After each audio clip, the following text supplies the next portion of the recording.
जिसको सुनते ही जोर बढ़े अब वही महाभारत।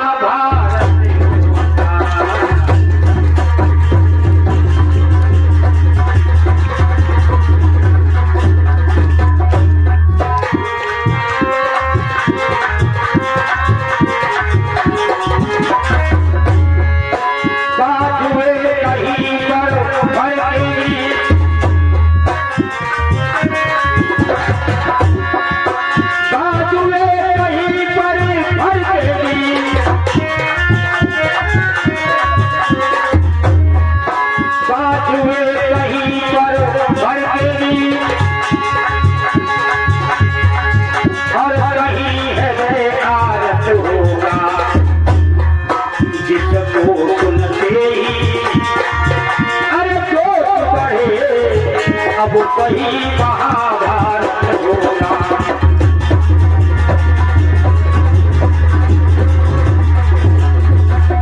इसको सुनते ही अरे जोश बढ़े अब वही महाभारत होगा।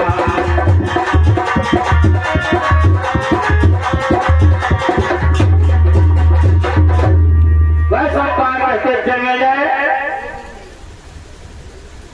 महाभारत।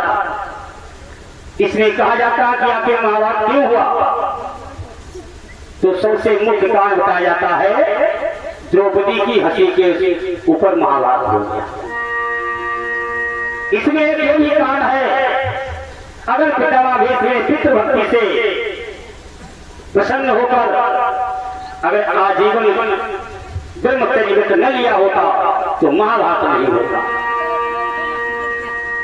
पांचाली के हंसने का तो कारण है ही, और सबसे बड़ा कारण एक और है क्या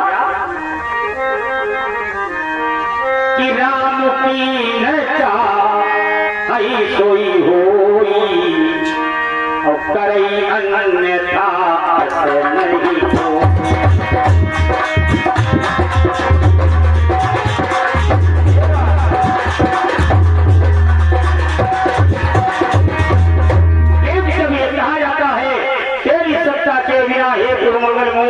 बच्चा तक हिलता नहीं खेलने को फूल, भगवान की इच्छा के बिना कुछ हो ही नहीं सकता। इच्छा क्यों नहीं है? भगवान श्री राम ने बाली को मारा और तारा को विलाप करते देखा, एक ही चौपाल समझाया। क्या कह दिया? तारा की कला और देख रघुराया और दीन ज्ञान हरि माया। बताओ, एक सूत्र ने समझा दिया। अब यहाँ भगवान कृष्ण समझाते रहे। भगवान कृष्ण समझाने के लिए चले कि युद्ध का कोई विकल्प नहीं है। भगवान श्याम ने कहा अब हम जाएंगे शांति दूत बन करके समझाने के लिए। तो पांचाली ने भगवान श्याम को अकेले बुलाया था, कन्हैया कहाँ जा रहे हो? भगवान श्याम ने कहा तुम्हारा अधिकार तुम्हें दिलाने के लिए हम शांति बनाए रखना चाहते हैं। पांचाली की शांति को बनाए रखना चाहते हो, एक भैया थोड़ा हमारी तरफ देख लो। क्यों? 10 बरस छुटे भाते सही और हम भैया नहीं पावे।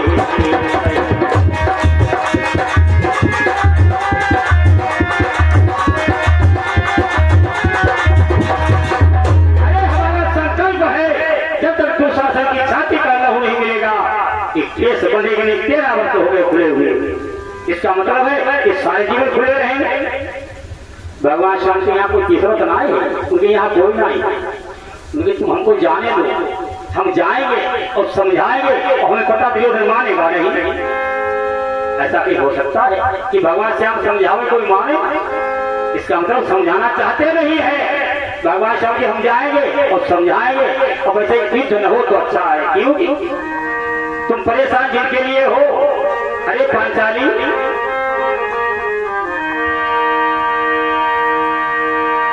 उन्हें मार कर क्यों अपने पतियों को समझाओ। ये समझे कि उन्हें मार कर क्यों बिगाड़े धर्म, उन्हें मार डालेंगे उनके कर्म।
पड़ेगा, दुशासन होता है, दुशासन होता है, ओ करण उन्हें मार डालेंगे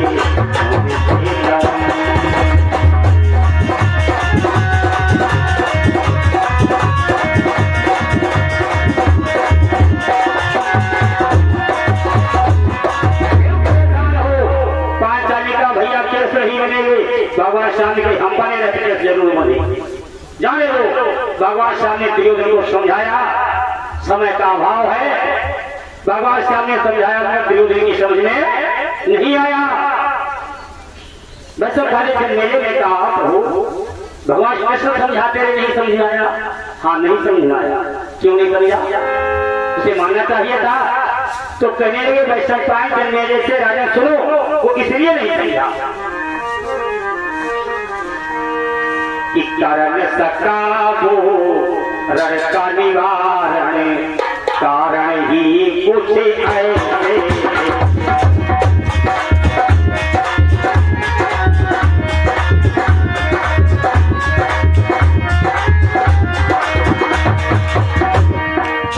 कारण सकाबो रण का निवारण।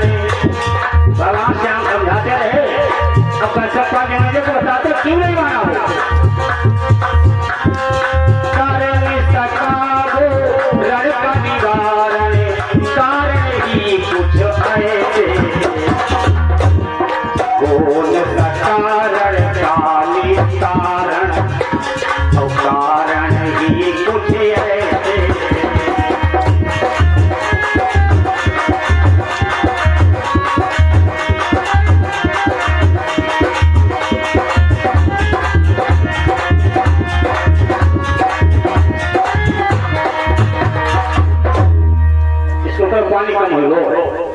इस साल कथा सुन लो, इस साल अगर ऐसे ही समय पर कथा भाई तो सबका लेकर कुछ छाता दिवाली भी नवाज, ठीक है, कोई ना इसमें लगी जरूरत पड़ी। बोल वृंदावन बिहारी लाल की। बताते हैं कि राजा उसका पहला कारण देखिए कि दुर्योधन क्यों नहीं माना। उसे पता है, उसे पता है अपने पितामह भीष्म के बारे में कि बाबा को कोई मार सके ना, जब चाहे मर जाए।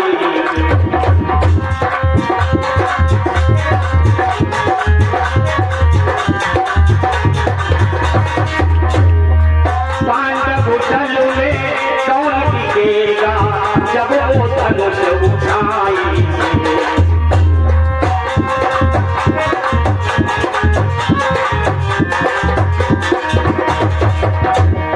उनका मरना,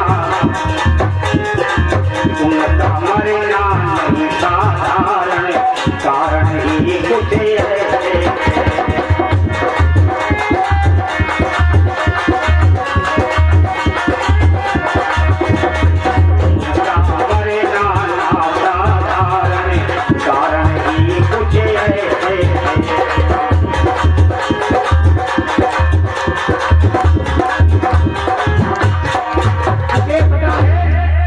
बाबा को इच्छा मृत्यु का वरदान है, कोई नहीं पा सकता है। जब तक सेनापति रहेंगे हम पराजित नहीं होंगे। दूसरा काम क्या है? आचार्य वाले के बारे में भी ज्ञान है उसे। क्या है कि पुत्र शोक में मृत्यु लिखी है, जो उनको तड़पाएगी।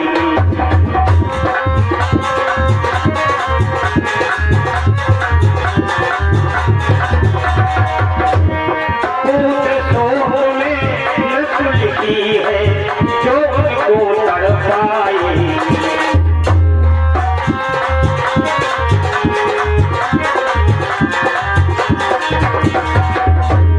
हमारा पुत्र द्रोणी है, उनका मौत कहाँ से आएगी।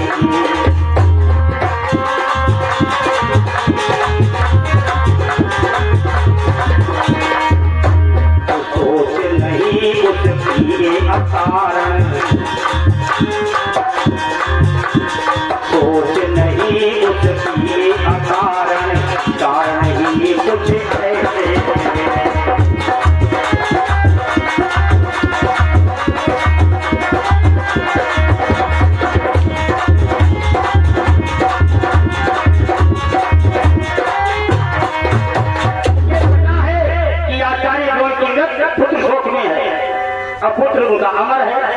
बोलेगा नहीं तो आचार्य की भी मौत नहीं होगी, फिर भी हम पराजित नहीं होंगे।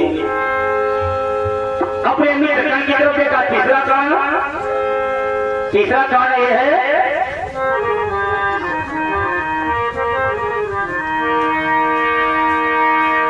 कि मित्र हमारा दानवीर है, कुंडल कवच जो पहने।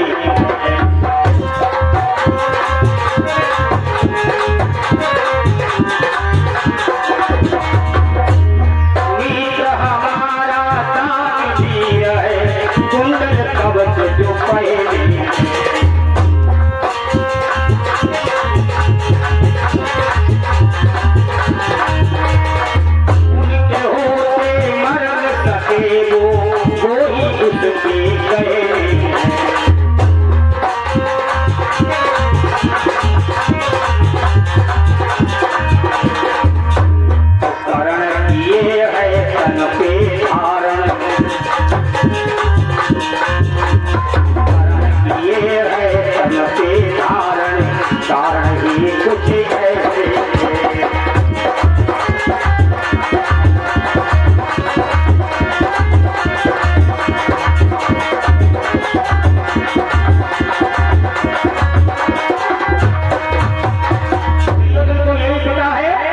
मित्र हमारा जो कौन है, कुंडल कवच के पहने ही उसे कोई मानने वाला नहीं, पराजित नहीं होंगे। और सबसे बड़ा कारण क्या है, क्यों नहीं किसी की बात को माना? चौथा कारण ये है जो उन्होंने विचार किया कि 30 गुना जन शक्ति मेरी, फिर हम कैसे हारे।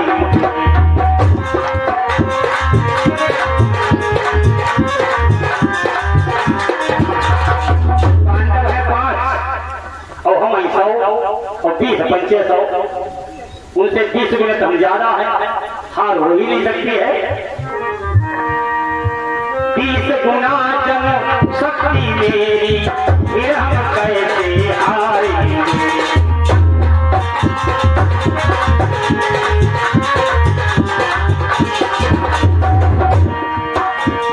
एक के ऊपर 20 फिर वो कैसे मारे।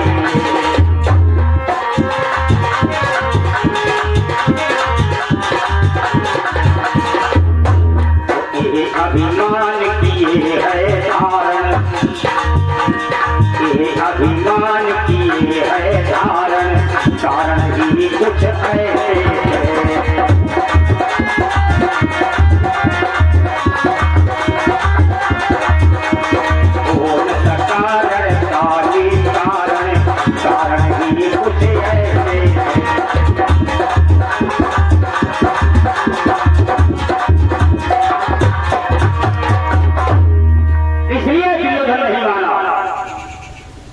बशफान का जन्म है। भगवान श्याम समझा करके हार गए।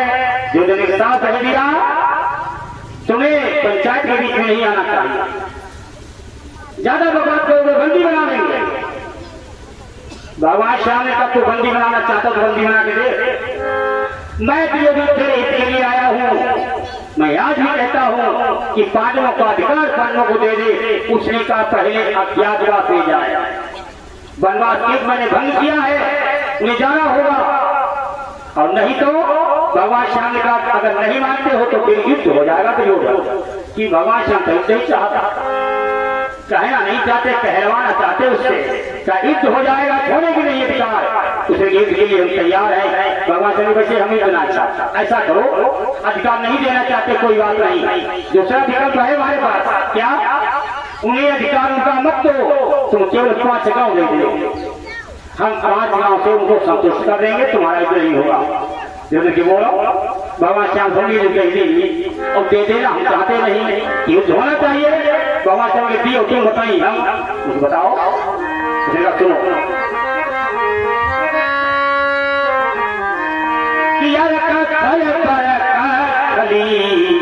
एक चक्र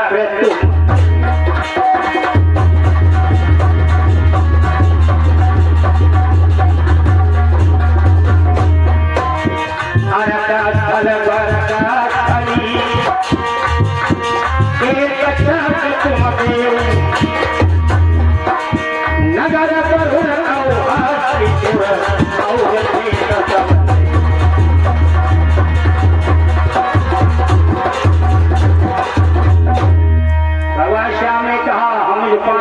के देना होगा। दुर्योधन विचार किया इसने सम्मान लिया, मेरे पास क्या रह गया? अर्का स्थल बरका स्थली एक चक्र तुम ले, नगर बनाओ हाथ से बताओ देश सब ले, ये अकेला मुझे इसलिए मांग लिया। उसने कहा सुनो, अब तो हम सुई की नोक में जितनी मिट्टी आती है वो दान में नहीं देंगे, मांगने की बातें छोड़ा, न कोई अधिकार न कोई मांगने की बात, दान में नहीं देंगे। भगवान श्याम का तो फिर दुर्योधन तैयार हो रही युद्ध होगा। और तुम अभी कुछ देना नहीं चाहते हो तो सुनो कि यार तुम भीम लगाए नहीं देते, मुझे समझ है लगाए देते कि यार तुम भीम और सात जवली है और 5 के बदले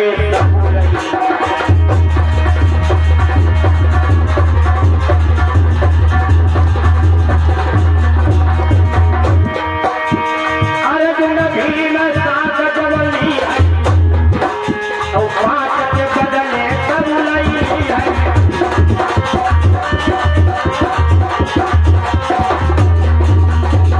तुम 5 गाँव नहीं देना चाहते हो, सब ले लेंगे, बना लो इधर बंदी।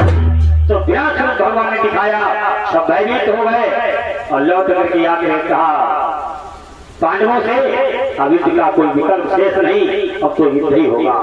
भीड़ के हम पहले चाहते हैं जाओ, हमें दुर्योधन की जंघाएं और दुशासन की भुजाएं तोड़ना उठाना जरूरी है। वह बीच शांति को छोड़ करके हमें अच्छा नहीं लगा। भगवान चाहते हैं परिश्रम था, हमने करके देख लिया, नहीं माने कोई बात नहीं। भगवान श्याम का मतलब सीधा है कि हम ये नहीं चाहते इतिहास में ये लिखा जाए युद्ध पांडवों ने किया, मतलब पांडव को शांति चाहते हैं। युद्ध का भार कौरवों के ऊपर होना चाहिए, जाने का कारण केवल यही, इसलिए भगवान श्याम शांति दूत बन करके गए। बस मैंने कहा दोनों तरफ से सेनाएं भाई तैयार होने लगी, युद्ध की तैयारी होने लगी, अपने अपने साथी मित्र बुलाए जाने लगे।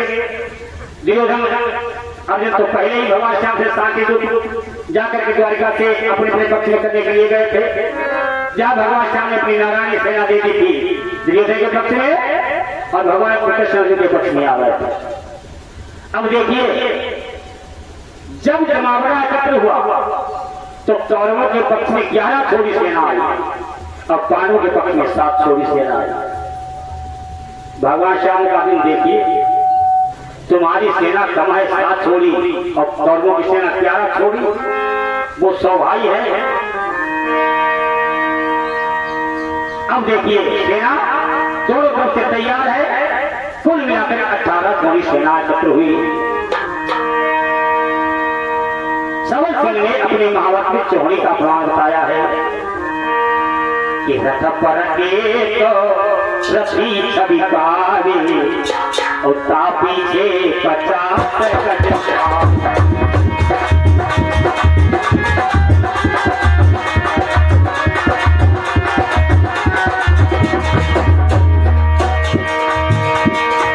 जब पीछे 7 यशवारा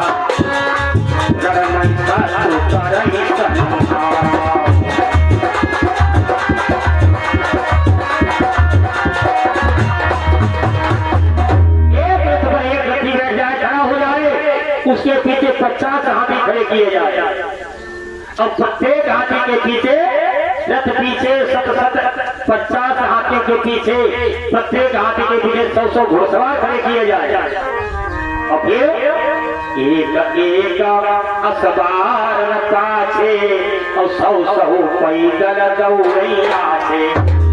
फिर एक घोड़सवार के पीछे 100 पैदल।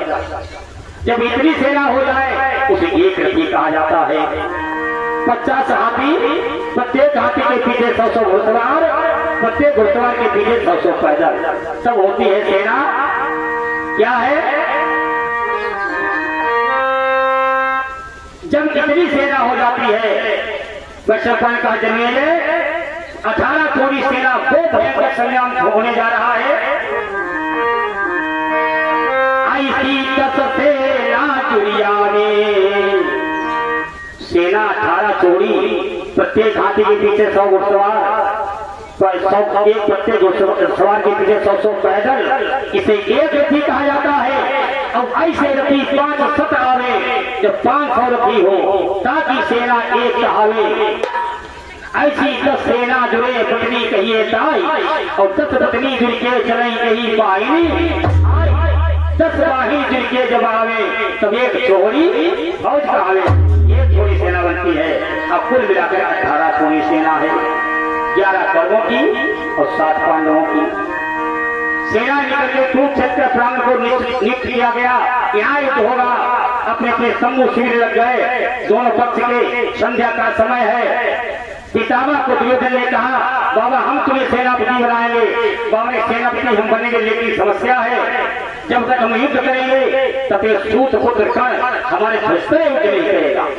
अब देखिए दुर्योधन का विचार है कि भाई कंगराज का युद्ध करे, ठीक है। और बाबा का मतलब क्या है? बाबा जानते एक कर्ण कुंती का पुत्र है, और अगर ये युद्ध करेगा तो ऐसा युद्ध करेगा कि या तो अर्जुन मरेगा या कर्ण मरेगा, और मैं नहीं चाहता मेरी आंखों के सामने इनमें से एक भी कोई मरे। बाबा ने साफ मना कर दिया कि मेरे धस्ते कर्ण युद्ध नहीं करेगा। क्यों? ये मेरे गुरु का शिष्य है। आचार्य द्रोण, कर्ण, पितामह ये तीनों परशुराम के शिष्य है। इसलिए कहा ये मेरे गुरु का शिष्य है। मेरे गुरु का शिष्य ऐसा कोई असभ्य नहीं, इसलिए पांचाली को भरे दरबार में वैश्या कह दिया, इसलिए युद्ध में नहीं आएगा। अंग्रेज का नेता हमें कोई बात नहीं, सत्य मंजूर कर लो, क्योंकि ये मरने वाले है नहीं, इन्हें कोई मार सकता नहीं, और तुम पराजित तो होगे नहीं। हाँ का बाबा सेनापति बन गए। पांडवों ने प्रद्युम्न को सेनापति बनाया, और भगवान श्याम के चलो आज बाबा के शिविर में चलेंगे, युद्ध का कोई नियम होगा कि वैसे ही होगा। तो सभी एकत्र होकर के बाबा के शिविर में पहुंचे। बाबा ने प्रार्थना दिखाया तो भगवान श्याम ने कहा इसलिए पांडव आए हैं, युद्ध नियम से होगा कि अंधाधुंधी हुई सो बताओ। आप सेनापति, बाबा के युद्ध तो नियम से होना चाहिए। क्या नियम होगा? बाबा का सबसे पहला नियम, सूर्योदय होते युद्ध प्रारंभ और सूर्यास्त के साथ युद्ध बंद। बस नहीं हो नियम। दूसरा नियम ये होगा निहत्थे पर प्रहार नहीं किया जाएगा। नंबर 3, एक तीर के ऊपर अनेक तीर प्रहार नहीं करेंगे। नंबर 4, कोई प्राणों की रक्षा के लिए भाग रहा है उसका वध नहीं किया जाएगा। नंबर 5, जो सैनिक इनके साथ असैनिक जो सुरक्षा गार्ड घूमते हैं उनको नहीं मारा जाएगा। जब तुमने सीखा कोई जाना बढ़ाना चाहते हो, जैसे तुमने कहा जो नियम आपने बनाए हम बिल्कुल तैयार हैं, उल्लंघन नहीं करेंगे। और आपकी तरफ से एक नियम उल्लंघन हो गया तो फिर हम कोई वचन नहीं देते। नियमावली पक्की हो गई। अपने अपने शिविर में सवाल है। भगवान श्याम को मौका मिला, अकेले में कर्ण के पास पहुंचे। अंगराज किंतु पहले ही बता चुके थे, सारी कहानी समय का अभाव है इसलिए कुछ कहा नहीं जाता है। भगवान श्याम ने कहा मित्र तुम दुर्योधन के हो, लेकिन पुत्र तो हमारी हुआ के हो। अब भी चलो अपने भाइयों के साथ। अगर युद्ध करना है, पितामह ने तुम्हें युद्ध से बाहर रखा है और तुम्हें बैठ कर युद्ध देखना होगा। और बैठ करके क्यों? जब बैठ कर देखना है तो अपने भाइयों में चलो। कहने कहा कृष्ण ये नहीं हो सकता, क्योंकि मैं दुर्योधन का आदमी हूँ, मैं दुर्योधन को छोड़ नहीं सकता हूँ, इसलिए केसर मुझे दिवस ही कीजिए। भगवान श्याम समझा करके लौट आए। करने का केसव ये बात याद रखना, मेरे भाइयों को एक कभी मत बताना मेरे अंत समय तक कि कर्ण उनका भाई है।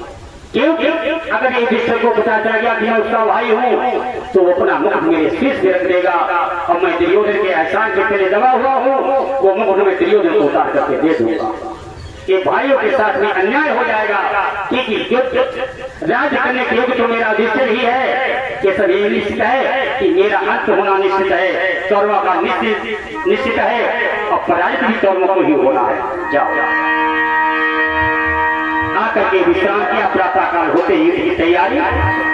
दोनों तरफ की सेनाएं आमने सामने खड़ी हो गई। इधर 7 छोड़ी उधर 11 छोड़ी। अभी युद्ध का शंख नहीं बजा है। तब तक क्या हुआ? धर्म ने अपने रथ को छोड़ दिया।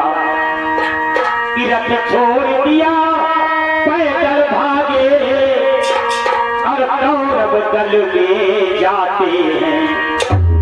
दस देख करके अर्जुन मन ही मन में घबराते।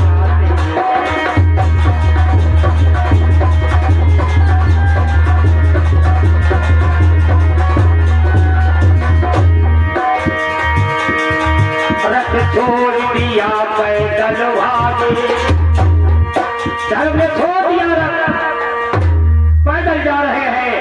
अर्जुन ने भीम से कहा, भीम ने अर्जुन से कहा, अर्जुन ने केशव से कहा ये क्या है? ये बड़े भैया कहाँ जा रहे हैं? भगवान श्याम की जा तुम वहां खड़े खड़े देखो कहाँ जा रहे हैं। अर्जुन का केशव समझ नहीं आता है, अकेले क्यों जा रहे हैं, वो भी सब सेना में। भेजने का कम से कम हमें भी साथ में ले लेते, हम साथ में होते। एक बात बताओ कि जो गुरुनाथ बांध के राखई, अगर इन्हीं की बंदी बनाए रही हो, जो गुरुनाथ बांध के राखई और की जय कहा भी मनी।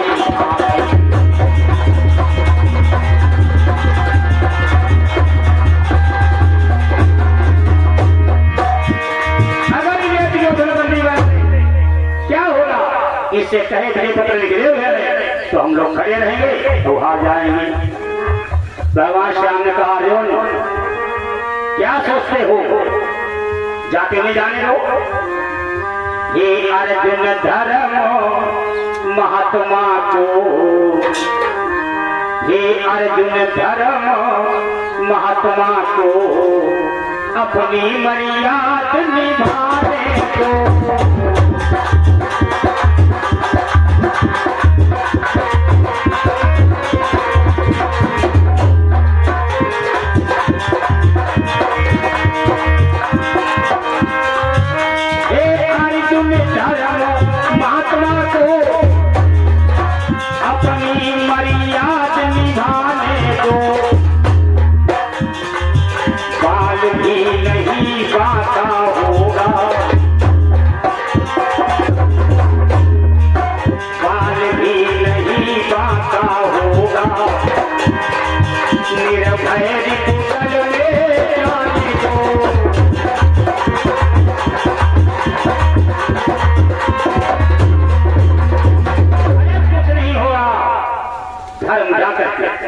और धर्म को आते ही दुर्योधन ने देखा, कहा मालूम होता है धोने से पहले हार गए पांडव। वो जब वो शेर पकड़ी करके आ रहा है, आचार्य का क्या कहते हो? दुर्योधन का हमें मालूम होता है ये संधि के लिए आ रहा है या विद्वान की शिक्षा के लिए आ रहा है। आचार्य का कम से कम ये देखो, अरे कोई चीज है सम्मान करना सीखो, प्रतीक्षा करो कि धर्म क्यों आ रहा है। धर्म आकर के बाबा के रथ के सामने खड़े हो गए और हाथ जोड़ के प्रणाम किया। बाबा ने रथ से आशीर्वाद नहीं दिया, बाबा रथ से नीचे उतर पड़े। दुर्योधन देख रहा है, बाबा ऋषि के पास पहुंचे, पैरों को पकड़ करके ऋषि खड़े हो गए और रोने लगे। कहा बाबा एक बात बताओ, ऐसा कौन सा मेरा अपराध है? आप तो मेरे पितामह हो, जितना अधिकार दुर्योधन का है उतना हमारा भी अधिकार आपके ऊपर है। आपने आज तक भले दरबार में मेरी पांचाली का अपमान होता रहा, आपने कुछ नहीं कहा। अधिकार मांगने का समय आया तो युद्ध में सबसे पहले सेनापति बनकर के आप आए हो, तो ऐसा करो कि बाबा बाबा कुछ तो बोलो। अगर तुम्हारी यही इच्छा है कि मैं बनवास में रहूं तो बनवास में चला जाऊंगा। कि बाबा बाबा कुछ तो बोलो, हम युद्ध में नहीं आए।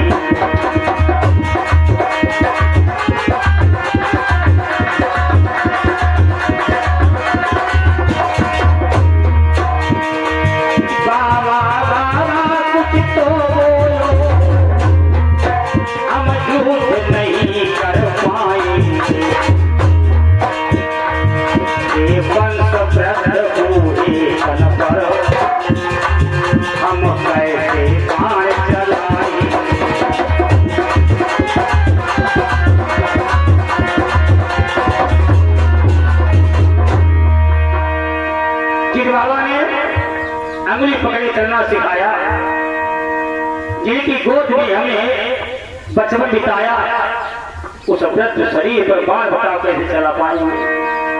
इसलिए मेरी इच्छा है,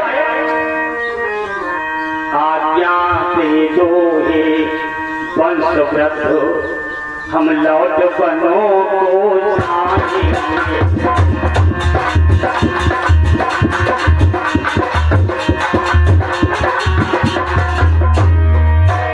आज्ञा दे दो हे वंश वृद्ध, हम लौट बनों को छाएंगे। वंश वृद्ध पूरे तन पर हम कैसे बांध पाएं।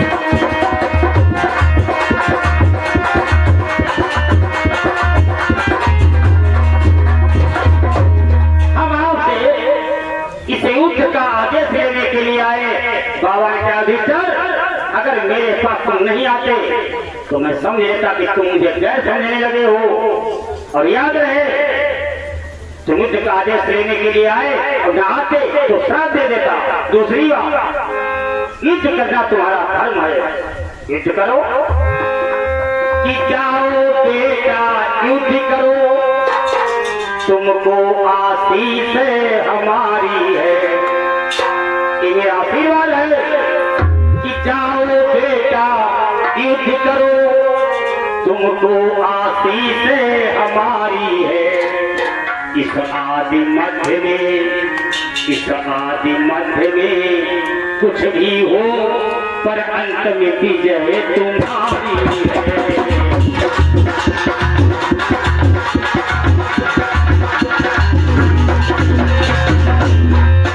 अरे जाओ बेटा युद्ध करो, जाओ बेटा युद्ध करो, तुमको आशीष हमारी है। इस आदि मध्य में, इस आदि मध्य में कुछ भी हो, पर अंत में विजय तुम्हारी है।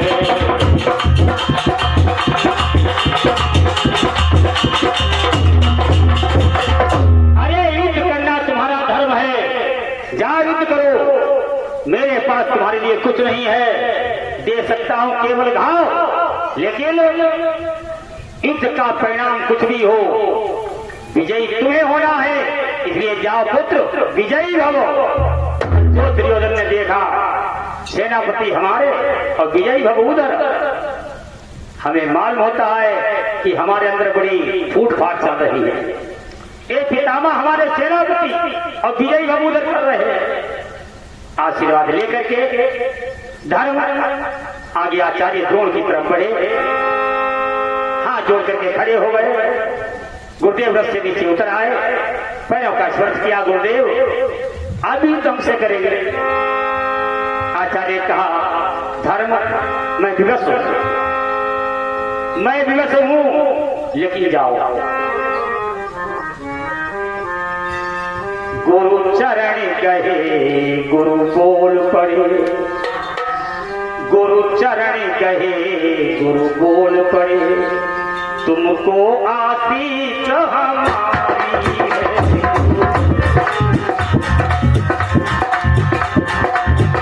गुरु चरण गए गुरु बोल पड़े, तुमको आशीष हमारी है।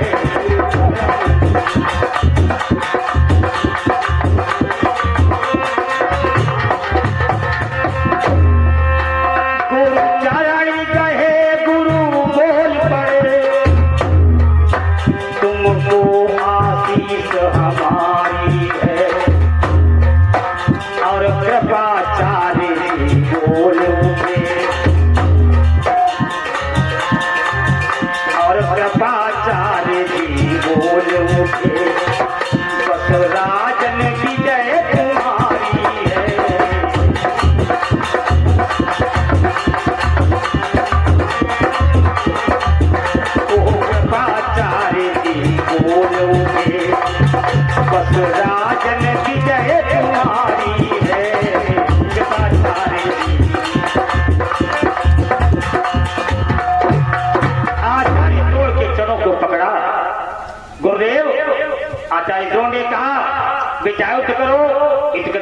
धर्म है, मेरा आशीर्वाद है, विजयी भव।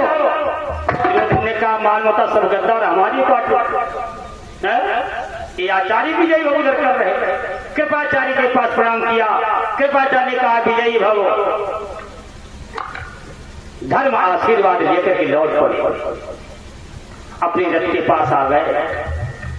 दुर्योधन ने कहा बाबा एक बात बताओ, ये क्या मामला है? तुम लोग हमारे पक्ष में हो या विपक्ष में हो? बाबा ने कहा हम किसी के पक्ष में नहीं है, हम केवल हस्तिनापुर के पक्ष में हैं। सेनापति हमारे हो, हमारे पक्ष में खड़े हो, विजय बाबू उधर हो रहा है। बाबा ने कहा दुर्योधन, प्रणाम का परिणाम आशीर्वाद होता है। जब कोई किसी को प्रणाम करता है तो उसका हाथ उसकी प्रतीक्षा नहीं करता है, उसके ऊपर सतह पहुंच जाता है। उसने प्रणाम किया तो आशीर्वाद तो देना ही था। प्रणाम का परिणाम आशीर्वाद। और बंधुओं निश्चित है, ये बिल्कुल सही है कि प्रणाम का परिणाम बहुत बड़ा होता है। आज इसकी कमी हो गई है, आज शिष्टाचार की कमी हो गई है। पहले ऐसा नहीं था, पहले प्रणाम होता था साष्टांग दंडवत, चरणों पे गिर करके प्रणाम किया जाता था, तब आशीर्वाद मिलता था। इस समय का भाई परिवर्तन, समय बदला, दिन बदल गया। पैरों पे गिरना बंद, थोड़ा बहुत झुकते हैं, पैर छू लेते हैं, प्रणाम हो जाता है। तो इतना भी अच्छा है, लेकिन समय बदला तो और आगे बढ़ गए। पैर छूना नहीं, अब थोड़े बहुत झुके, अब घुटवा छू ले, बस कोई देख लीजिए, शर्म लग रही है। ये भी पहला भाई प्रणाम ही।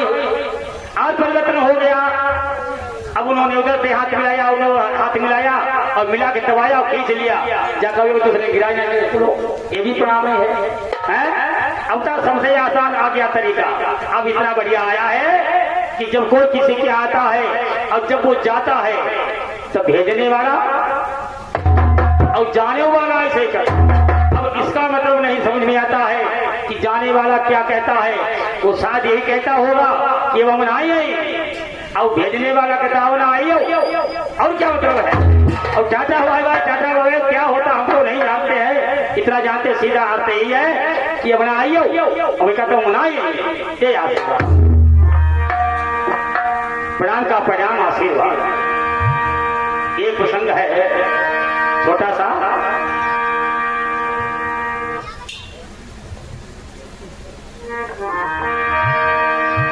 श्री पुराण में प्रसंग आता है महात्मा मृकंडु का।